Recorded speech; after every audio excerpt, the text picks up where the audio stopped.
letting go of the idea that I wasn't worthy to be happy. There's still part of me that doesn't quite believe that yet.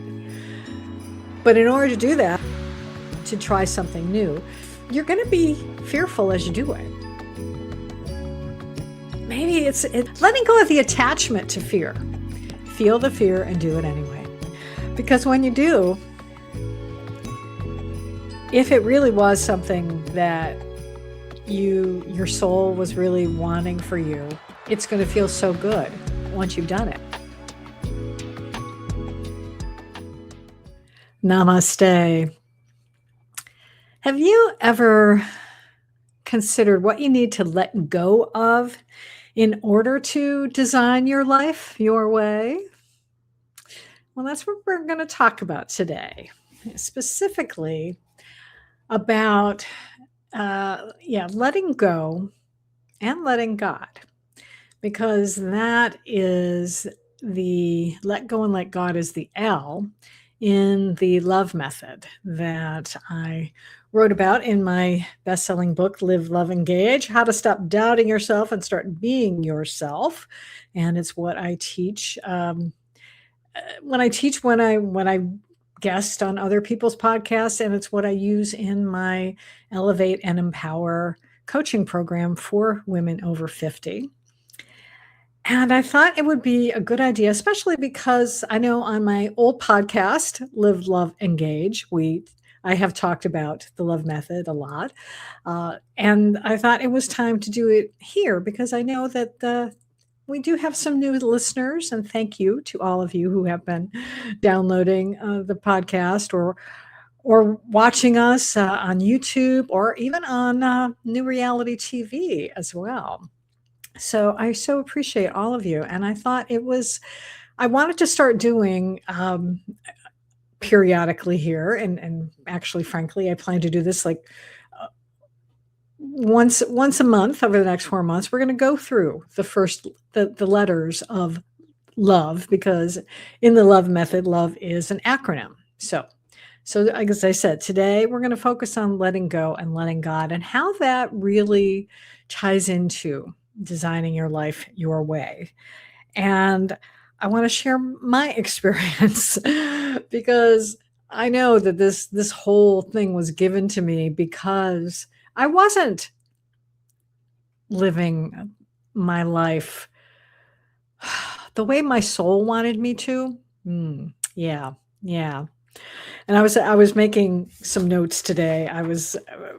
One of the things that came up for me was among the things that I had to let go of, and I'm already starting to get teary-eyed thinking about this, and I was going to do some other things, but let's just jump right into the meat of it here. Letting go of the idea that I wasn't worthy to be happy. Golly. Okay. So I still clearly have to work on this, I think, because I think that is why this is making me so emotional. There's still part of me that doesn't quite believe that yet, maybe. Or maybe it's happy tears. Yeah, you know what? Let's reframe this. Yeah, it's happy tears. My soul is so happy that I am living life a lot more in line with what it has wanted for me for a very long time. There you go. Yeah, see, and that's thank you, God. Thank you, Source, Universe, whatever you believe. But for me, I still come back to God. I was raised Catholic. I'm not practicing anymore, but I still believe in God. And because there is something I can't not believe. I know I don't like using double negatives, but I can't not believe that there isn't something out there that is why we're here, frankly. So letting go of that.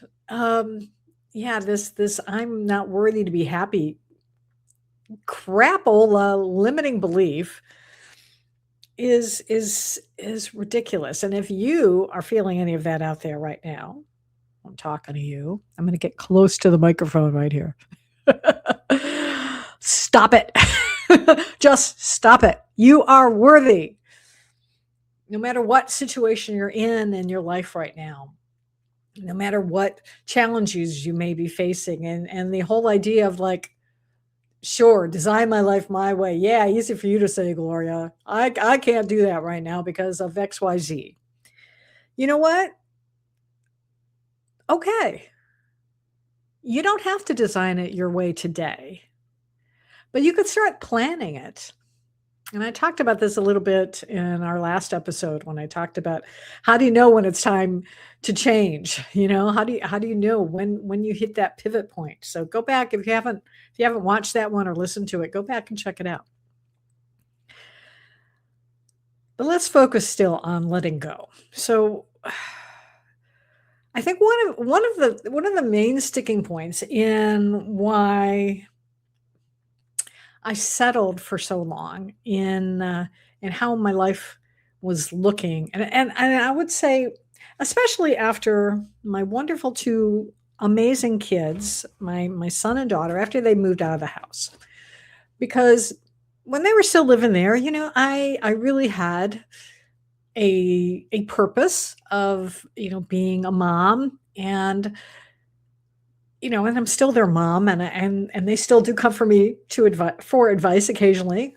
Phew, thank goodness. But they're both in their 30s now, and living their lives their way and doing a darn good job of it, I must say. So I must have done something right as a mom.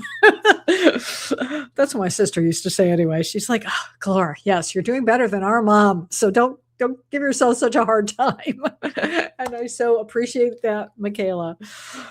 See, I can still hear you saying that, even though you're not here physically in the world to tell me that anymore. But where was I? Oh, yeah. Okay.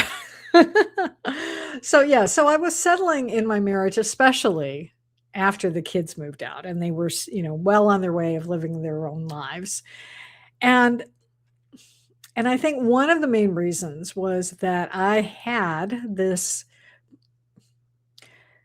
belief and more of an intention when I did finally get married, was that I wanted to be the one person in my family who was going to stay married. Gosh darn it, because my parents had gotten divorced. Their divorce, actually, I was checking on this today, was what I suspected. After 40 years of marriage, they finally had their divorce become official. They were separated before that. My brother, he got married once and then got his marriage annulled. Whatever. And then my sister, got married twice and got divorced twice. So there wasn't this really great track record of successful marriages in my family, even though I knew other people who in my life who did manage to stay married till death do you part type of thing.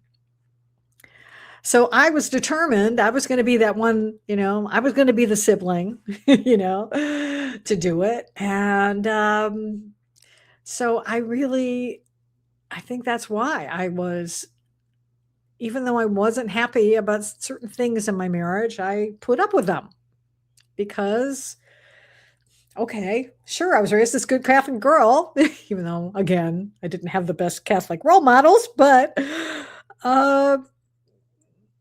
my in-laws were good. They were practicing Catholics and they stayed married until my mother-in-law passed. So I did have that, and as I said, I had another good friends of my family, godparents of my kids, and they also stayed married for well over 30 years, I think. So, um, yeah. So I wasn't. It took letting go of that idea, and yeah, let's jump right into letting God in. I'm going to go back to some other things too. But I want to jump into this. I think a couple of the things that gave me the ability to let go of that notion was that I had started a meditation practice back in 2009. And It has evolved over the years. I've done lots of different types of meditation, and yet I still meditate to this day, and it's getting almost gonna be 20 years. Sorry, my math is bad. So so 17 years, I guess. Yes, 17 years of meditating now, I can officially say. And that this is why I recommend meditation so much when I talk about it constantly, I think, on this podcast and with other guests we've had on the show, and also with my own clients, that doing some form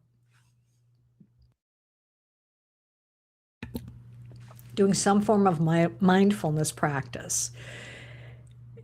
Oh my gosh, it's so helpful to get to know yourself. And there's other things too, journaling. I've done journaling off and on, I think all of that time as well. But there's something about getting quiet and really getting still and being able to listen to that, being able to really hear that quiet voice inside of you that is your soul talking to you.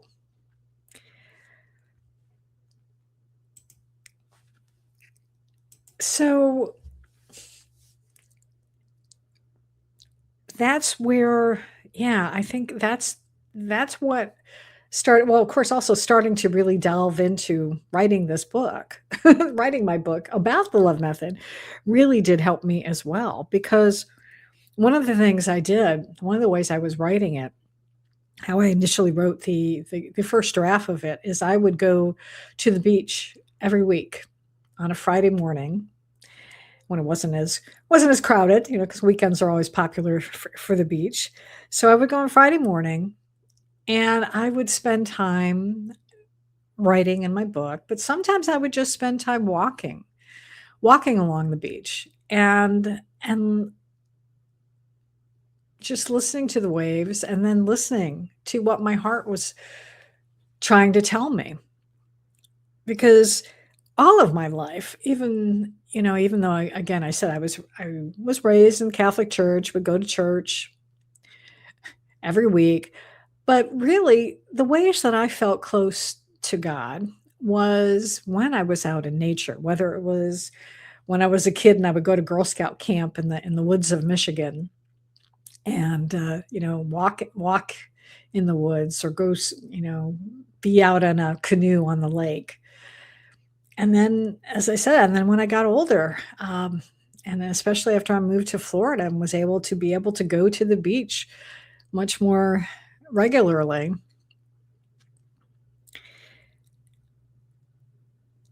that is what had I really do. It absolutely has helped me to be able to say, okay, what what about your life is working? What can we keep? What can we get rid of? What changes do we need to make?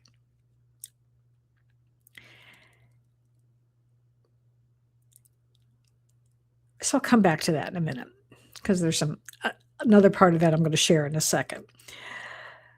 The other thing I needed to let go of, and again, this was for me, and whether this resonates with you or not, you know, consider it, was letting go of the idea that I had to put other people's needs first before my own.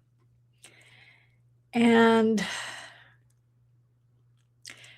yeah, I one of my default strategies that I learned as a kid was to be a people pleaser and to make sure that other people were happy. I would make myself happy too, but I really wanted to make sure before I could do what I wanted to do was that other people were okay and that they were taken care of. And now there are some instances where that is really important. When I became a mom and I had young kids, I did have to put their needs ahead of my own a lot of the time. And then when my sister was going through her cancer journey, I willingly, flew across the country to be with her as often as I could to help take care of her because she was my big sister. She took care of me when I was a little squirt. She babysat me, and I'm sure as a 11-year-old and 12-year-old, she didn't want to have to do that. And then certainly when she got older as a teenager, have her little sister tagging along. I know there's a picture of me at one of my sister's pajama parties. Do they even still have pajama parties nowadays? I wonder. Well, for someone who grew up in the 60s and 70s, well, in the 60s, pajama parties were the thing. And yeah, there's this picture of, all these teenagers. They were probably 14, 15 years old. And then here was me, little Gloria in the picture. And I'm sure my sister was thrilled to have that there. So the very least I could do was to be there to support her and, to drive her to chemotherapy and to make sure she was taking her meds and all of that. And that's, I did that willingly. But after she passed, and as I said, my kids were living their own life. It's like, okay, well, let me take a hard look and see, am I happy in my life? Has it turned out the way I wanted it to be? And there were a lot of things that were still great. I had started my business and I loved being in business. I'd made some new friends along the way in the business. And I was exploring different ways of expressing spirituality. But there was this big neon sign that was staring me in the face that I kept trying to ignore, where I had been doing a lot of growing as a person, and the wonderful man that I married all those years ago wasn't quite keeping up. God bless him, and he's still texting me this morning, telling me about back at our house that one of the bushes is dying, so he's going to do some trimming of it, and and that's fine. And we found a way to communicate that. Still at times, sometimes I do need to set some better boundaries, but hey, nobody's perfect. I don't claim to be perfect. I'm always a work in progress, and I'm always striving to get better. Because, as they say, if you're not growing, you're dying. And I don't intend to die anytime soon. I got a lot of living to do. If you have ever seen the movie Bye Bye Birdie, there's a song in there that goes by that. I've got a lot of living to do. So I do. And I don't plan to go anywhere yet. My kids are still relatively young, and I want to be around for them and to be able to, spend holidays with them. Or I might have to travel to Europe to be with my daughter, but hey, it gives me a good excuse to do that too. Okay, so let's see. What else? What do I have in my notes here? What else did I have to let go of? Well, I think those are some biggies right there. And that's what I invite you to do. If you are looking to design your life your way, is to start thinking about that. And it might be something like that where you make a list and list all the things in your life that you're quite satisfied with, that you're happy with. Then maybe list some things where there could be room for improvement. And then start looking at those aspects of your life, the areas of your life perhaps where things aren't quite the way you'd like them to be, and ask yourself, am I settling? Have I been settling for less than what I want because I'm trying to keep the peace, or it's too scary? There's another thing. Yeah. Oh, that's what I didn't talk about. That's a good one to talk about. Let's talk about that. Letting go of fear. Oh, yeah, baby. Oh, yeah, yeah, yeah.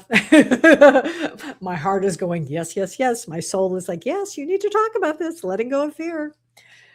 Because humans are so interesting. We crave variety and we crave stability.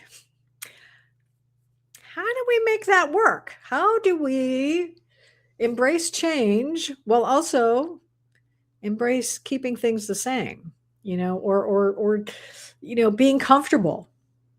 Because change often does require us to step out of our comfort zone. And being in our comfort zone is nice. It's comfortable. It's why we don't make change, because we're like, okay, yeah, life is good. Life is fine. I can be here and chill for a while. But at some point, we can start to be bored with that. And we start saying like, oh, we need to shake things up. And here's just a really simple example of that. And I know my sister was the same way, is that I like to rearrange furniture sometimes in my apartment. And I used to do this even as a kid in my bedroom. I would change around the configuration of my bedroom, because that was one area I could control in my house. Because like I said, I think we are creatures of habit, and yet we also like variety. And the only way to get variety in our life is to change something. So it's like this weird dichotomy of like, oh, I don't like to change, but I really want to change. And so it's like, you get the devil and the angel kind of fighting against each other. And there comes a point, and this was what I talked about last week, that pivot point where you finally reach a point where you're like, okay, that's it. I'm ready. I'm going to make the change. I'm going to do something different. So, but in order to do that, you do have to let go. You got to let go of the fear. You got to let go of that fear and just, what is it? False evidence appearing real is the acronym some enlightened person came up with. So maybe it's letting go of the thank you. Letting go of the attachment to fear. Because that's different. Because fear keeps us safe. Sometimes it works a little too hard at keeping us safe. So when you take that courageous step to try something new, you're going to be fearful as you do it. Because otherwise you wouldn't bother doing it, right? So the fear is going to be there, but so what you have to loosen, let go of, is the attachment to that fear, and just kind of say, okay, yes, I feel the fear and I'm doing it anyway. Yeah. Feel the fear and do it anyway. Oh, that felt good. Yeah. Because when you do, guess what happens? If it really was something that your soul was really wanting for you, it's going to feel so good once you've done it. And you can be like, oh, why was I so afraid? And then you can laugh about it, and that's okay. We need a little laughter in our lives, Yeah, that's a biggie. I can't believe I didn't even have that in my notes. That is so funny, because I think that's the biggest one to let go of. Wow. Yeah. Yeah. Okay. So let's talk about now letting go, but now letting God. We talked about this a little bit earlier. Oh, I saw an acronym once. I don't know if I still have it written down here. Somebody, Yeah, I read something somewhere where God stood for something, and I don't have it now. Doggone it. Yeah, it was. I wonder if I can think. Maybe I could just think of one. What could God stand for as an acronym? Getting own desire. Going. I don't know. I can't think of it. All right, whatever. We're not going to worry about it. Anyway, letting God, letting source, letting your higher self in, whatever it is for you. For me, what helped me to design my life my way was, as I mentioned before, meditating for sure, journaling, getting to know myself, but and really getting to listen to it and hear it and act on it. Yeah, and acting on it. And that was how I was able to design my life my way. And one of the other things that I did, and was something that a gift was given to me, was this ability to communicate in a way that bypasses my logical brain. It's a way of communicating that speaks directly to my heart and my soul, and it's something that um, it's called light language, and it's not as popular as modalities like Reiki, but I think it's getting to be more visible, more, I wouldn't say mainstream yet. It's still probably what a lot of people would call woo woo, and I'm okay with that. I've embraced the woo side of me. It's perfectly fine. It's interesting and different and unique, and a way for me to express my it's a way for me to express myself in a way that I didn't know I could. And yet, as I have come to understand it, it really is a way that we all were able to communicate before we came into these human bodies. So it's why I think to a lot of people, when they do hear light language, it sounds familiar, even though they may not, again, be able to translate it word for word. Sometimes you might be able to translate the emotions and the feelings that come through, as opposed to a literal word for word translation, like you can do if you hear French. I love watching on Netflix. There's this real estate show, these high-end family of realtors in Paris, and I forget the name of the show. If I find it, I'll put it in the show notes, and you can check it out. But I've been watching the show now for about maybe 6 years now. I think they're on their sixth season or something like that. And so I don't speak French. I know a few words here and there from like when I was a kid, and I learned a little bit of it.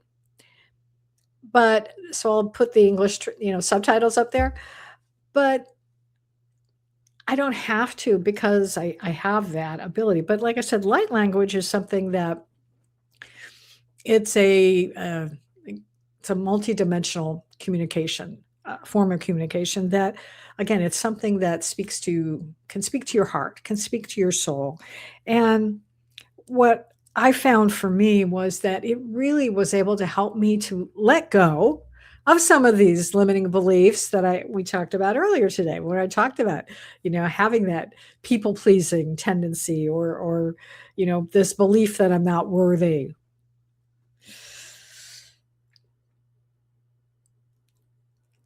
Light language has helped me and continues to help me as I continue to practice it. It continues to help me to release that. And that's why I love sharing it with clients. I love sharing it with other people.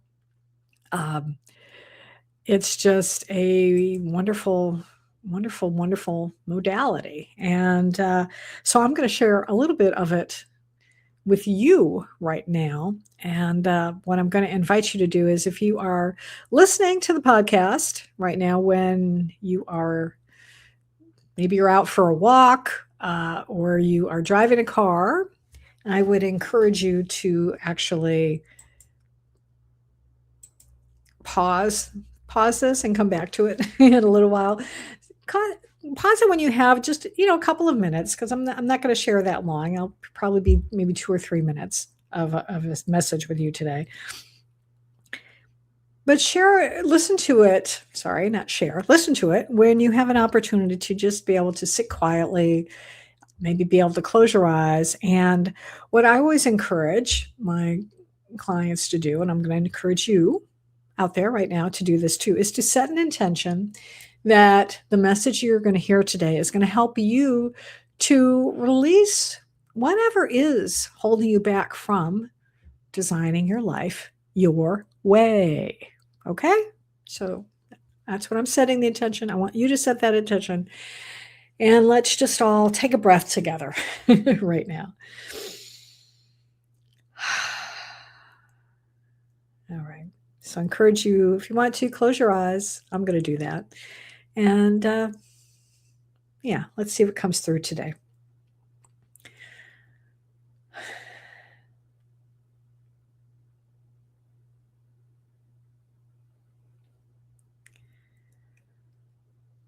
Oh, kayo na koyo to kaya onakaraku konaya ko anakayo takoya sokuya Tuhan Nanno koreontonga he Shakariano ka pasiono via da carea puncaria tu cara ada kriya shagariana ka koreano ko manaka koda tia kaya da koreano ko ya shikaria da ka koishano hanakia ka koreano ko ya shingana ama kaya takriya pakuya ta konya takriya patankeya asakashia nakriya pata Kanayuna kakyoyakune Koshanakuya tu kayana Atakushanakaya po kakoku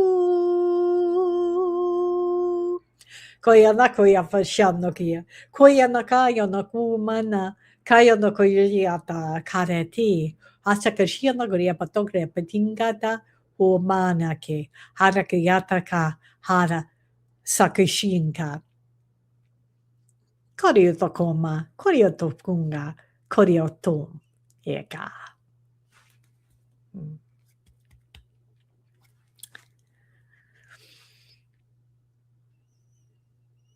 So if you do you have your eyes closed, you can open them now. And maybe just sit for a moment. And I'm going to pause for a second and blow my nose. I'm going to mute this for a second while I do that.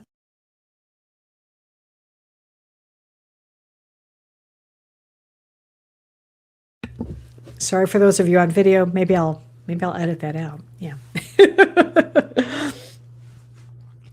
Oh goodness. I hope that helps you to release whatever has been keeping you stuck, possibly, or just allows you to think a little clearer, maybe in answering those questions I talked about earlier. So, and you can always go back in and listen to this again, too, if you want to just go back in to the end and listen to that a couple of times. And if you go to my YouTube channel, you will also find that I do have some other light language videos on there where I have shared specific messages, some that were taken from my past podcasts and some that were just recorded straight for YouTube. So go to Gloria Grace Rand on YouTube and you'll be able to find those there. So I think that's going to do it for today. I really hope that you are letting go. If you have any people-pleasing tendencies, let them go a little bit. Oh, let them go. Just let them go. Let it go. Let it go. I'm in a singing mood today. What can I say? Let it go. Let go whatever is. Let go of the idea that you're not worthy to be happy. Yeah, let's go back to that one. And start thinking of how do you want your life to look? If it's there and it's great, hey, wonderful. Share this podcast with someone who maybe might need some help in that area. And if you do have some areas where things are not quite the way you'd like them to be, then, it's never too late. You can always start over. I mean, hey, I was, let's see, I was 59 when I decided to do this, to move out and to ask for a divorce, I think. Or I was in my late 50s, okay? So it's never too late. And I hope that yeah, I just hope that that you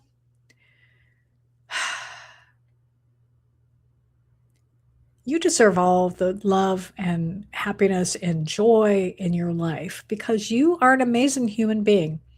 I may not know you personally, but I'm grateful to you for listening. If you listened this far, if you watched this far, I'm so grateful for you. And I'm just really grateful. So thank you. Thank you for being with me today. I hope my words have inspired you to go out today and live boldly and on purpose.